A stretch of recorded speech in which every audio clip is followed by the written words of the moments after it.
7 अक्टूबर से ही इजराइल ने गाजा का हुक्का पानी मतलब बिजली पानी सब कुछ बंद कर रखा है और गाजा में हमास ने जितने भी हॉस्पिटल्स हैं उनके नीचे टनल बनाकर अपना रिहायशी इलाका बना रखा है। मतलब ऊपर से दिखता है हॉस्पिटल, नीचे है हमास मतलब टेररिस्ट। अब इन्हीं टेररिस्ट को निशाना बनाने के लिए गाजा पर इजराइल की अभूतपूर्व मतलब अब तक इस टाइप की कोई बॉम्बार्डमेंट नहीं की गई है, बमबारी की गई है। बिजली इंटरनेट ख़त्म कर दिया गया है, ठप है। ज़मीनी हमले के डर से फ़िलिस्तीनी कांप रहे हैं, उन्हें डर लग रहा है कहीं इजराइल ज़मीनी हमला न करे, क्योंकि जब इजराइल गाजा पर अटैक करता है तो एक साथ 100 फाइटर जेट्स जाते हैं, अपने अपने टारगेट को कर देते हैं नेस्तनाबूद। इजरायली सेना ने गाजा पट्टी पर पिछले 24 घंटों में ज़बरदस्त बमबारी की है। इन हमलों में गाजा के बुनियादी ढांचों को ज़बरदस्त नुकसान पहुंचा है। वहीं इजरायली सेना का दावा है कि उन्होंने ये हमले गाजा में हमास के ठिकानों को बर्बाद करने के लिए किए हैं। इन हमलों के लिए इजराइल ने टैंकों का भी इस्तेमाल किया है। इजराइल ने गाजा पट्टी में हमास के ठिकानों पर अभूतपूर्व बमबारी शुरू कर दी है। इजरायली सेना ने कहा है कि उसके सैनिक रातों रात ज़मीनी हमले के अभियान का विस्तार कर रहे हैं। मतलब और ये इस टाइप के ज़मीनी हमले बढ़ेंगे। 2 बार अटैक हो चुके हैं और टैंक अटैक करने जाते हैं, वापस लौट आते हैं, क्योंकि उन्हें डर है कि हमास उन्हें बर्बाद न करे एंटी टैंक मिसाइल से। इजरायली सेना ने गाजा के बिजली और कम्युनिकेशन सर्विस को पूरी तरीके से ठप कर दिया है। इजरायली सेना के प्रमुख प्रवक्ता ने कहा कि हम ज़मीनी आक्रमण से पहले अपने संसाधनों को बढ़ा रहे हैं, जो भी इक्विपमेंट्स होते हैं, आर्टिलरी होती है उसे। डैनियल हगारी ने कहा कि पिछले कुछ दिनों में किए गए हमलों के अलावा ज़मीनी सेना आज रात अपने अभियान का विस्तार भी कर रही है। हगारी ने स्पष्ट रूप से नहीं बताया कि इसका क्या मतलब होगा, लेकिन यह घोषणा टैंक के जरिए गाजा में लगातार 2 रात ज़मीनी हमले करने के बाद की गई है। गाजा पर रात भर छाई रही नारंगी रोशनी। अब नारंगी रोशनी इसलिए छाई रही क्योंकि जब बॉम्ब गिरता है तो बल्ब की रोशनी तो होती नहीं है। CNN की रिपोर्ट के अनुसार शुक्रवार रात गाजा का आसमान नारंगी रंग की आग की लपटों से घिरा हुआ था। इजरायली विमान और मिसाइलों ने बड़े पैमाने पर गाजा में बमबारी की है। इजराइल के टैंकों ने भी गाजा की सीमा में दूसरी बार प्रवेश किया और ज़मीनी हमलों को अंजाम दिया। वहीं इजराइल का कहना है कि गाजा पर तेज़ किए गए हमलों में हमास के भूमिगत ठिकानों को निशाना बनाया गया। IDF के एक प्रवक्ता ने कहा कि हम इजराइल के सुरक्षा हितों की रक्षा के लिए सभी क्षेत्रों में बचाव के लिए तैयार हैं और सभी अपहृत मतलब जितने भी हॉस्टेज बनाए गए हैं लोगों को वापस लाने के लिए राष्ट्रीय मिशन के लिए प्रतिबद्ध हैं। प्रवक्ता ने गाजा में नागरिकों से अपनी सुरक्षा के लिए दक्षिणी और जाने का भी आग्रह किया, दक्षिण की ओर, क्योंकि उत्तर क्षेत्र में बड़े पैमाने पर जंग छिड़ने के आसार हैं। इजरायली हमलों में 2900 लोगों की मौत हो चुकी है। फ़िलिस्तीनी स्वास्थ्य मंत्रालय ने बताया कि हमास शासित गाजा में इजरायली हमलों में लगभग 200 से ज़्यादा नाबालिगों मतलब बच्चों और 1500 से ज़्यादा महिलाओं समेत लगभग 7000 लोग फ़िलिस्तीनी मारे गए। मृतकों की संख्या लगातार बढ़ती जा रही है और इस पर अगर हम नज़र रखें तो गाजा स्थित स्वास्थ्य मंत्रालय ने गुरुवार को नामों और पहचान संख्याओं की एक विस्तृत सूची भी जारी की थी। इस सूची में अक्टूबर को दक्षिण इजराइल में अप्रत्याशित हमला किया, जिसके जवाब में इजराइल ने कई विनाशकारी हमले किए। इजराइल और हमास के बीच पूर्व में हुए सभी 4 हमलों में लगभग 4000 लोगों की मौत हुई थी। इजरायली सरकार के अनुसार हमास के किए गए हमले के दौरान इजराइल में 14 से ज़्यादा लोग मारे गए थे। ये 7 अक्टूबर के बाद की बात है और उस दिन भी लगभग 500 लोग मारे गए थे, जिनमें अधिकतर आम नागरिक थे, कुछ विदेशी भी हैं। हमास ने गाजा में कम से कम 229 लोगों को बंदी बना रखा है। इस महीने की शुरुआत में दक्षिणी इजराइल में हमास के हमले के बाद गाजा में भीषण घेराबंदी की गई और वहाँ भोजन, पानी, दवाएं ख़त्म हो रही हैं। एक दवाओं से भरा हुआ हेलीकॉप्टर, बड़ा जहाज़ हेलीकॉप्टर नहीं, वो इंडिया ने एड भेजी है इजरायली सेना से छिपते छिपाते हमास और पैलेस्टाइन के लिए। ज़मीनी बलों में अगर हम देखें तो 24 घंटे में, है ना, गाजा के भीतर हमला कर दर्जनों उग्रवादी ठिकानों को निशाना बनाकर उन्हें ख़त्म कर दिया है। उन्होंने बताया कि इस दौरान विमानों और तोपों से गाजा शहर के बाहरी इलाके सेजयाह में बमबारी की गई। दूसरी बार गाजा में घुसे इजरायली टैंकों ने काफ़ी तबाही मचाई है।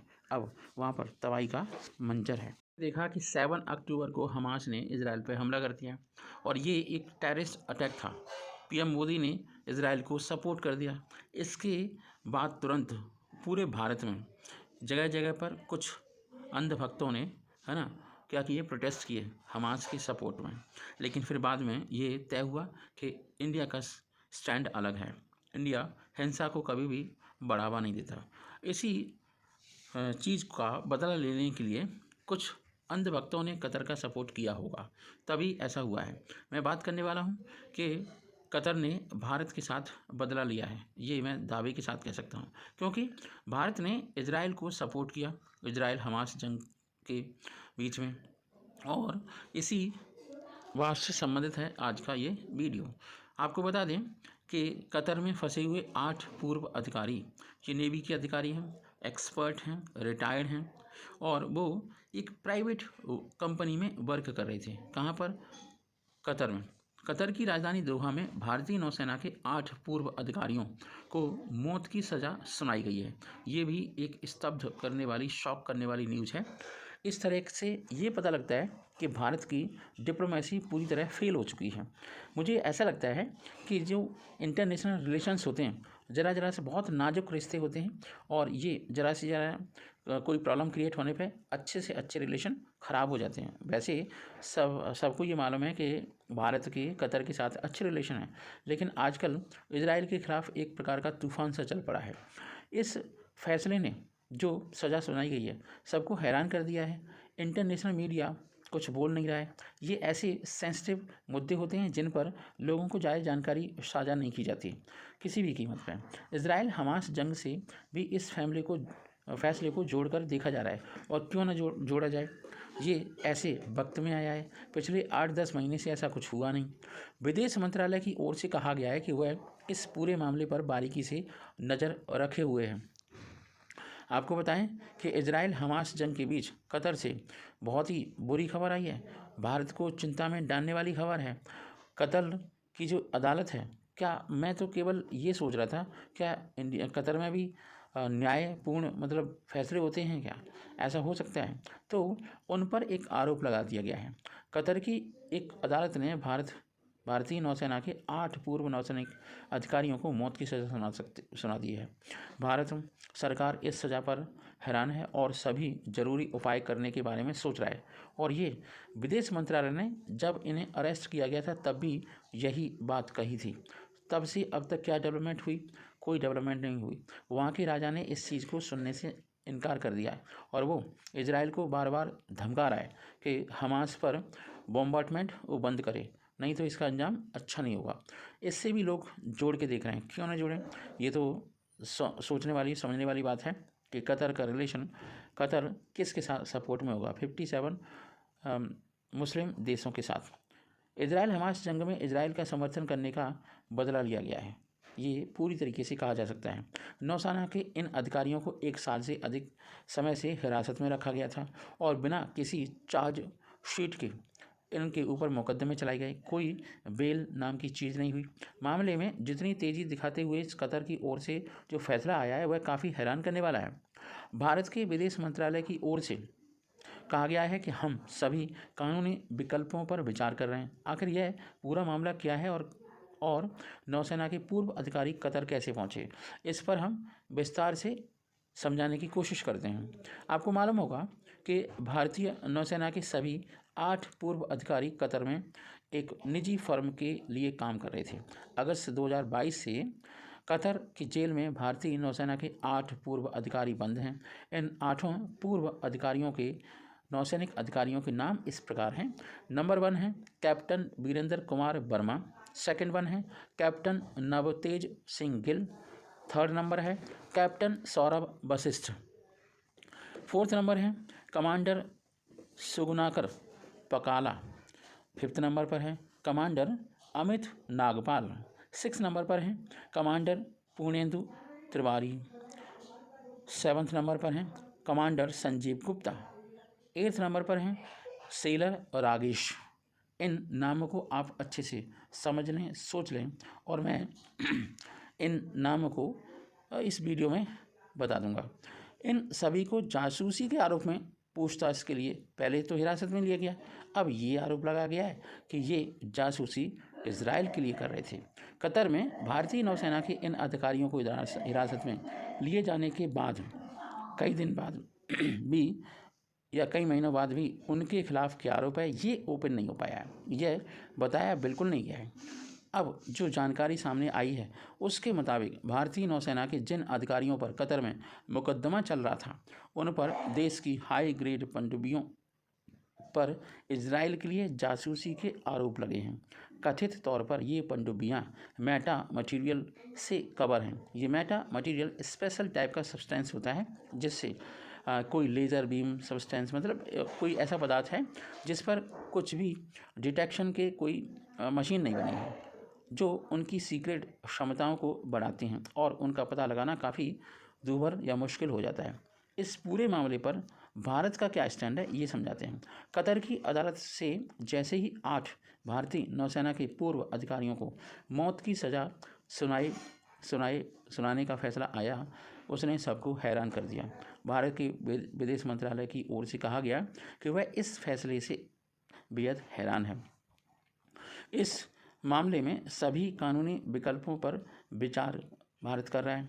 भारतीय नौसेना के 8 पूर्व अधिकारी पिछले साल अगस्त में जेल में थे 2022 से।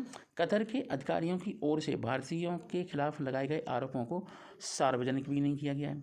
भारतीय विदेश मंत्रालय ने कहा कि हमें शुरू में जानकारी मिली कि कतर की अदालत ने अल दाहरा कंपनी के 8 भारतीय कर्मचारियों से जुड़े मामले में फैसला सुनाया है।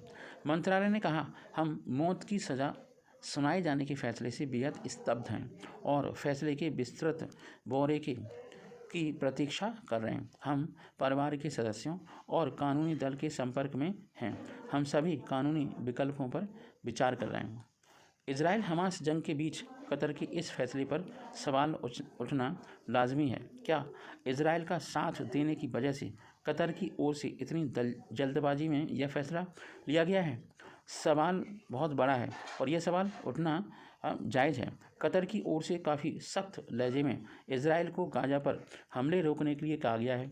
कतर की ओर से ये भी कहा गया है कि इजराइल बिना रोक टोक लोगों को मारने की मान रहा है और कतर इसकी कोई इजाज़त नहीं दे सकता। कतर के शासक की ओर से कहा गया है कि गाजा में बहुत खून बह चुका है और इजराइल को इस तरह के कत्लेआम की इजाज़त नहीं दी जा सकती। भारतीय नौसेना के पूर्व अधिकारियों की जिस प्रकार सज़ा सुनाई गई है उसके पीछे कहीं न कहीं इजराइल हमास जंग भी है। कतर का इस कदम की ओर ही साफ इशारा कर रहा है कि नौसेना के पूर्व अधिकारियों की गिरफ्तारी के बाद से ही कंपनी की वेबसाइट बंद हो गई है। Dahra global technologies and consultancy की वेबसाइट जो कंपनी थी प्राइवेट उसकी बंद है और उसके एक कर्मचारी को भी लिया गया था घेरे में, सुरक्षा घेरे में, लेकिन हुआ ये उसे छोड़ दिया गया है क्योंकि वो कतर का नागरिक है। वहाँ की वैसे भी जनसंख्या कम है। जिन लोगों को कतर में सज़ा मिली है उनमें कमांडर पूर्णेंदु तिवारी भी हैं जिनको 2019 में प्रवासी भारतीय सम्मान से सम्मानित किया गया। कितना दुखद है। भारत सरकार को कुछ ना कुछ करना चाहिए। मैं मोदी जी से आग्रह करता हूं और डॉक्टर एस जयशंकर जी से रिक्वेस्ट करता हूं कि प्रवासी भारतीयों के लिए कुछ ना कुछ किया जाए भारत सरकार के लिए। जी बहुत ही दुखद और निंदनीय है और डिप्लोमेसी की हार मानी जाएगी क्योंकि पूरी जनता भारतीय डॉक्टर एस जयशंकर की ओर टकटकी लगाते हुए दिख रहे हैं क्योंकि 8 अधिकारियों की फैमिली मेंबर का क्या हुआ। जय हिंद, जय भारत। RI प्रोजेक्ट अब गले की फांस बनता जा रहा है या गले का फंदा बनता जा रहा है। ये कैसे कह सकते हैं? क्योंकि हम जानते हैं कुछ देशों का ग्रुप जैसे G7 पहले G8 हुआ करता था और भारत संघ मिलकर देंगे इस प्रोजेक्ट को मात। ये बहुत बड़ा ऐलान हुआ है अमेरिकी राष्ट्रपति जो बाइडेन के द्वारा। अमेरिका के राष्ट्रपति जो बाइडेन ने चीन के BRI प्रोजेक्ट को जमकर लताड़ा है, उसकी कड़ी आलोचना की है और इसे कई देशों के लिए गले का फंदा भी बताया है। बाइडेन ने कहा है कि G7 देशों के साथ वह Bharat middle east economic corridor पर काम कर रहे हैं। यह BRI को टक्कर देगा। मतलब ये हुआ कि चीन के 130 देशों के साथ BRI सम्मेलन करने के बाद अब अमेरिका भी एक्शन में आ गया है। अमेरिका के राष्ट्रपति जो बाइडेन ने कहा है कि उनका देश यूरोप के साथ सऊदी अरब को जोड़ने वाली रेल सड़क परियोजना सहित बुनियादी ढांचा परियोजनाओं के नेटवर्क के जरिए चीन के बेल्ट एंड रोड इनिशिएटिव से मुकाबला के लिए G7 सदस्यों देशों के साथ कोऑर्डिनेटर की तरह वर्क कर रहा है। इस बीच भारतीय विदेश मंत्री डॉक्टर S जयशंकर ने भी India middle east Europe corridor की जमकर तारीफ की है और कहा है कि इस क्षेत्र में समृद्धि बढ़ेगी। बाइडेन ने यह भी कहा कि उन्हें विश्वास है कि हमास द्वारा इजराइल पर आतंकवादी हमला करने का एक कारण हाल ही में नई दिल्ली में G20 शिखर सम्मेलन के दौरान महत्वाकांक्षी भारत पश्चिम एशिया यूरोप आर्थिक गलियारे पर की गई हालिया घोषणा भी हो सकती है, जो पूरे क्षेत्र को रेल मार्ग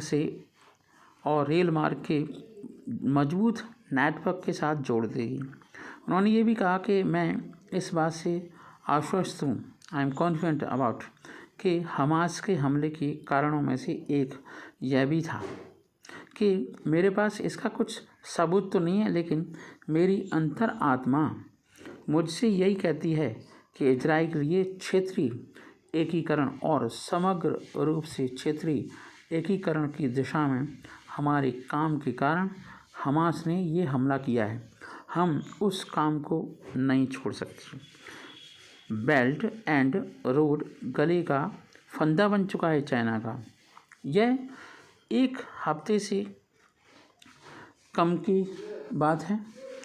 एक हफ्ते से कम समय में यह दूसरी बार घोषणा हो रही है कि जब जो बाइडेन ने हमास द्वारा आतंकवादी हमले के संभावित कारणों के रूप में भारत पश्चिम एशिया यूरोप आर्थिक गलियारे का उल्लेख किया है।